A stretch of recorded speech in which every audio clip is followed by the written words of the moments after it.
Bonjour, Roland Young de la compagnie E-Plan, Rital Canada. Je vais vous montrer aujourd'hui comment on passe d'une configuration de riPanel, une configuration qui a peut-être été déjà faite, à E-Plan directement, faire des modifications et pour finir au Rital Application Center ou quiconque a une Perforex. Alors, j'explique un tout petit peu à la base comment ça fonctionne. À la base, quand on regarde ça, et très souvent, vous connaissez Rital d'un côté, vous connaissez E-Plan d'un côté. Rital vend des panneaux, vous vend aussi une Perforex. Du côté de E-Plan, vous pouvez utiliser notre logiciel P8 ProPanel, faire tous les détails de perçage, aller même jusqu'à la production. Chose qui est super intéressante de ce bord-là. Maintenant, moi, ce que je dis, c'est ensemble, Rital et E-Plan, on travaille tout simplement mieux. Et moi, je vais vous montrer aujourd'hui comment passer de riPanel à E-Plan ProPanel et à la Perforex directement. Alors voilà, dans un premier temps, il faut savoir que dans E-Plan, nous avons des services comme le Rital Application Center et le Wireprint, donc pour le pré-perçage des panneaux ou la préfabrication des fils. Et on se sert de eManage eView qui nous donne par exemple aussi un beau virtuel comme ça pour savoir si ça peut fitter ou si l'arrangement nous arrange. Par contre, pour beaucoup de clients, on commence au départ ici avec riPanel. Ça veut dire qu'on fait une petite configuration au départ du panneau et on l'envoie tout simplement via le cloud à mon spécialiste plan. Lui, à son tour, peut continuer à faire du dessin, rajouter par exemple, entre autres, la schématique, rajouter les composantes qui ne sont pas nécessairement les composantes de Rital. Vous savez que nous avons le Data Portal avec au-dessus de 500 manufacturiers qui vous permet d'accéder à un drag and drop de toute forme de composantes qui vont vous servir justement pour votre contrôle. Et de ce côté-là, on le retourne au groupe via eManage pour être capable justement de pouvoir percer, pré-percer ou de directement envoyer vers la Perforex. Alors, c'est un peu ce que je vais vous montrer aujourd'hui. On va commencer par le début, ça veut dire par le site Rital, ici, où on a tout simplement accès à un configurateur. Ce configurateur s'appelle riPanel. Beaucoup d'entre vous le connaissent. Et quand vous accédez à ce configurateur-là, vous avez la possibilité justement de choisir différents panneaux. Si vous connaissez déjà votre panneau, vous pouvez tout simplement le rentrer ici. Ça se peut. Hein? Vous commencez avec le panneau et vous suivez les étapes Next, Next, Next pour placer soit des accessoires connus de Rital, comme par exemple des fans, des airs climatisés, des kits de montage. Certains de ces kits de montage-là vont avoir certaines options, par exemple un pole, un wall angle. Peu importe ce que vous allez choisir finalement et ce que vous allez rajouter, le configurateur va aller automatiquement placer les composantes là où il faut. Vous avez aussi le choix d'avoir à sauver à la toute fin la configuration, ce qui vous donne une confirmation par courriel de ce genre-là où ça dit « Nous avons créé une configuration, voici le numéro de configuration ». Alors, quand vous échangez avec des collègues, parfois ça peut être pratique d'échanger justement cette configuration-là. Si vous avez cette configuration-là, vous pouvez directement l'ouvrir. Ça veut dire que vous pouvez ouvrir votre panneau déjà préconfiguré, tel quel. Alors, cette configuration-là s'obtient à la toute fin quand vous avez tout placé vos objets, ici avec le Finalize, et vous allez tout simplement ici créer ou Get Configuration ID. Il vous crée une configuration, il vous envoie ça par courriel. Ce qui est très intéressant pour ceux qui ne possèdent pas un plan, c'est de savoir que ici avec le Get Technical Data, ce qui est très intéressant à downloader, entre autres si vous avez un plan ou quelqu'un a un plan, c'est d'aller downloader le ePlan Pro Panel Data. Vous remplissez le tout ici avec votre courriel et vous recevez un message tout simplement avec le fichier qui est prêt à downloader. Ou vous l'envoyez naturellement à un collègue qui, lui, a ProPanel. Du côté de ProPanel, c'est super simple. Tout ce qu'on fait dans ProPanel, on download le fichier.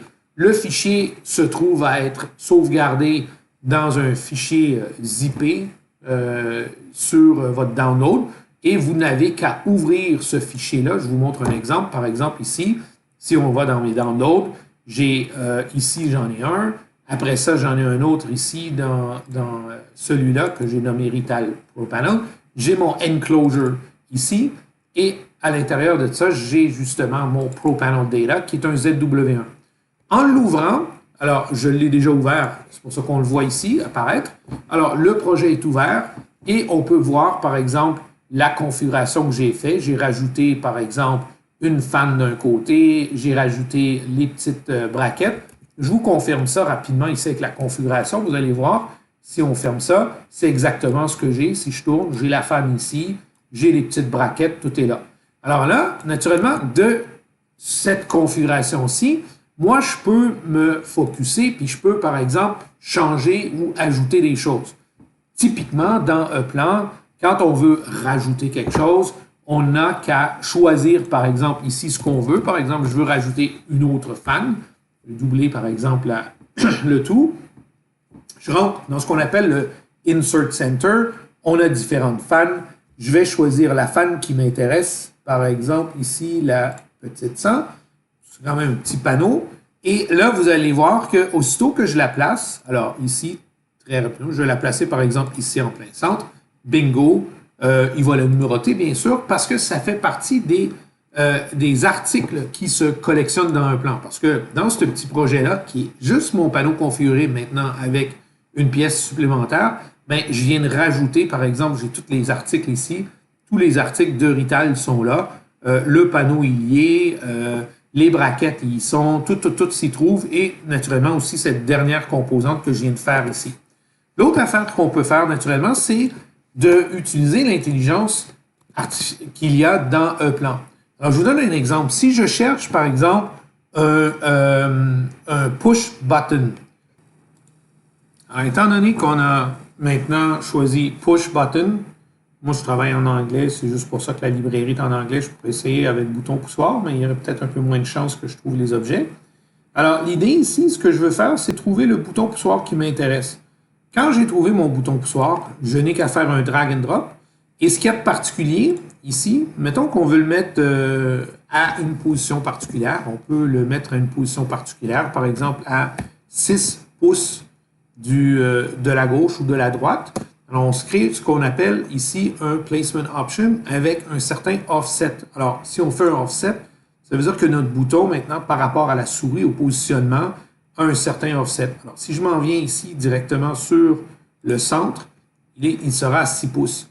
Il y a naturellement aussi la possibilité de placer avec ça, de dire par exemple, je le veux à exactement 3 pouces, je veux en placer 3, et ceux-ci vont être avec une distance de 3 pouces centre à centre.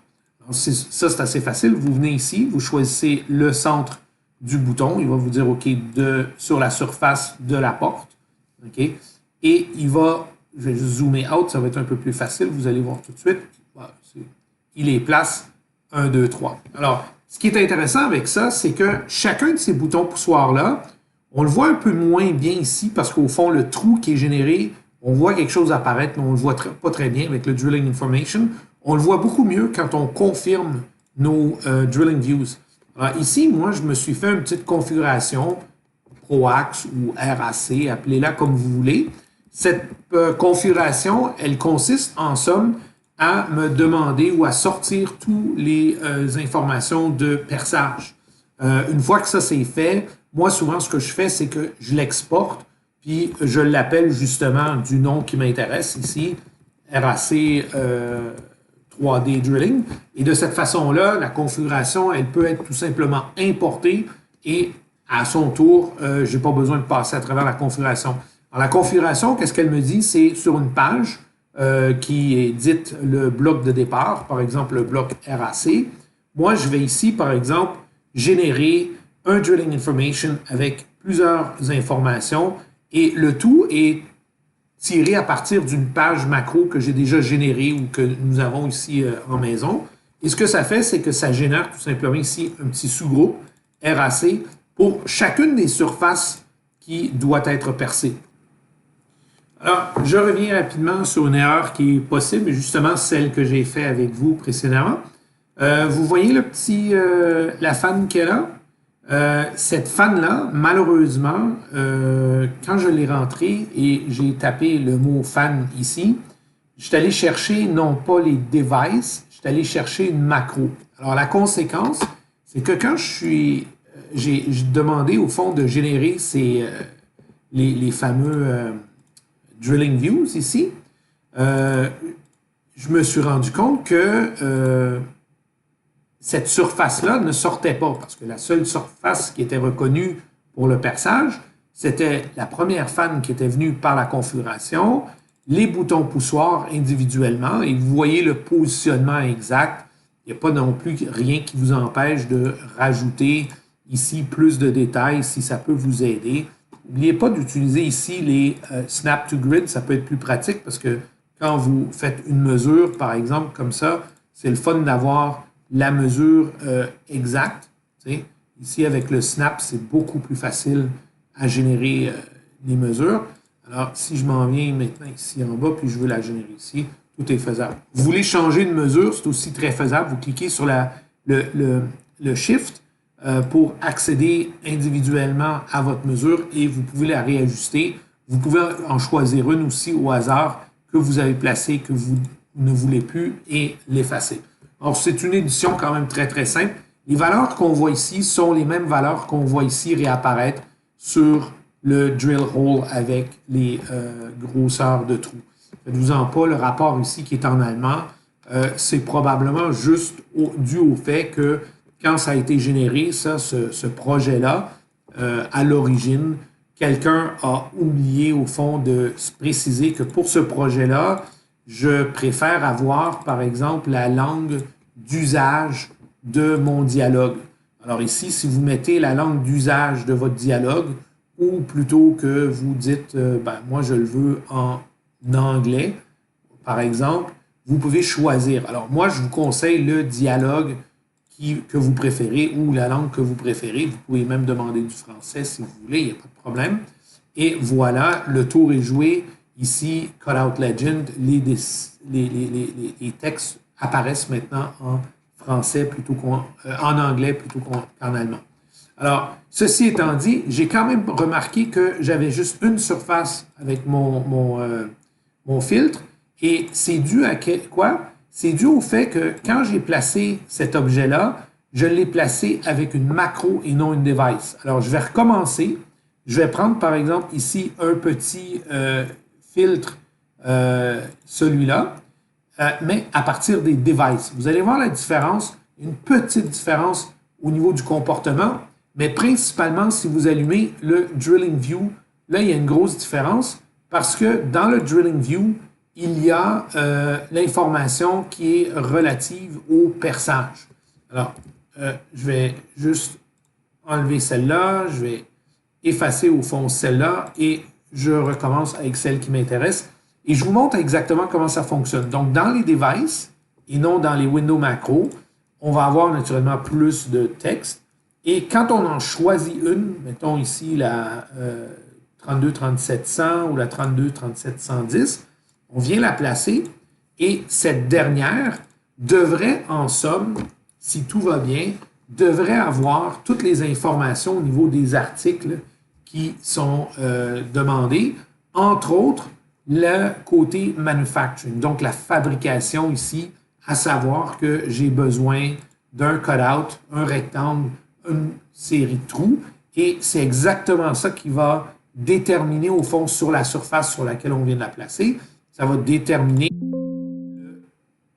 le détail du perçage.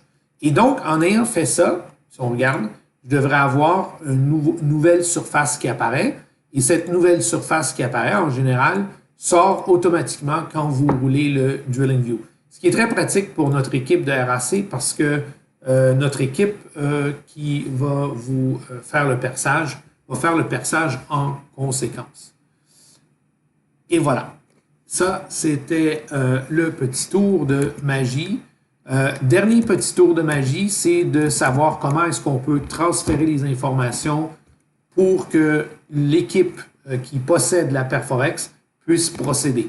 Alors, c'est sûr que si vous êtes directement dans votre plan, vous pouvez tout simplement aller ici avec Export aller vers machining, tout simplement exporter vers l'ABC. Le tout sera configuré selon votre machine. Alors ici, par exemple, sur la machine qu'on a à Mississauga, nous avons une certaine série d'outils.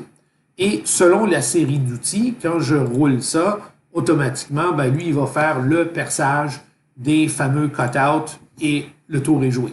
Si vous n'avez pas la machine et que vous voulez utiliser le service, soit de perçage ou de préfabrication de fils, on vous recommande d'utiliser ici pour envoyer le projet le fameux Data Management, aussi appelé eManage. Alors ici, c'est super simple. Tout ce que vous faites, vous prenez votre projet, vous pouvez naturellement le sauvegarder dans toute une série de sous-répertoires, comme ça vous chante. Et une fois que vous êtes ici, ce que vous faites un upload. Alors, le upload, c'est le projet en entier avec tous ces articles, avec toutes ces informations de perçage qui va être uploadé. Et vous voyez le petit signe ici de partage. Et c'est là que vous allez partager avec votre interlocuteur de l'autre côté qui va recevoir le projet. Alors, par exemple, chez wireprint.com, l'interlocuteur, c'est moi-même, entre autres, younk.r. Alors, vous voyez le projet apparaître. Vous cliquez ici sur Sharing. Vous n'avez pas besoin de gérer ça à travers des usagers internes. Vous pouvez tout simplement aller ici sur External User et vous tapez l'adresse qu'on vous a donnée pour le fameux service. Il faut demander, par exemple, à l'équipe de ProAx ou de RAC quel est le bon courriel à utiliser. Vous l'envoyez tout simplement.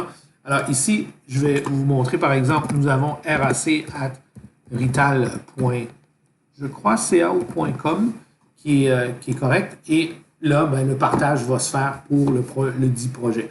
Je ne vais pas l'envoyer parce qu'on a une procédure interne. Quand ce projet-là est reçu, on fait une évaluation, on vous envoie une cotation et il y a de fortes chances que ce soit une commande. Alors, je ne vais pas le faire ici. Je vais canceller, je vais annuler, je vais même effacer le projet. Alors, je vous montre par exemple par après, si vous voulez être sûr que le projet ne reste pas là, vous pouvez tout simplement l'effacer après la procédure quand vous recevrez votre panneau déjà pré-percé. Voici, c'était Roland Younk pour justement vous montrer comment utiliser le repanel rapidement, une configuration qui avait été déjà faite par quelqu'un, comment l'importer dans un plan et je vous invite naturellement à communiquer avec vos gens de Rital, les distributeurs de Rital, voir comment on peut faciliter la tâche, donc en vous éliminant tout simplement le perçage et éventuellement aussi vous éliminez le filage parce qu'on a un autre service qui est très, très similaire, wireprint.com, qui, lui, va vous préfabriquer les fils à l'avance pour que vous n'ayez plus à gérer vos fils de contrôle, crimper, féruler, imprimer avec source et destination pour faciliter l'installation, le tout mis dans un bundle ou dans un rail, dans une séquence qui est super facile. Ce qu'il dit à la fin, c'est que il vous reste juste à faire le landing. Il vous reste 1 minute à peu près par fil à faire. C'est probablement 8 fois moins de temps que ce que vous êtes habitué de faire. Vous n'avez qu'à placer le fil, c'est tout, le tour est joué. C'est wireprint.com. Merci, bonne journée.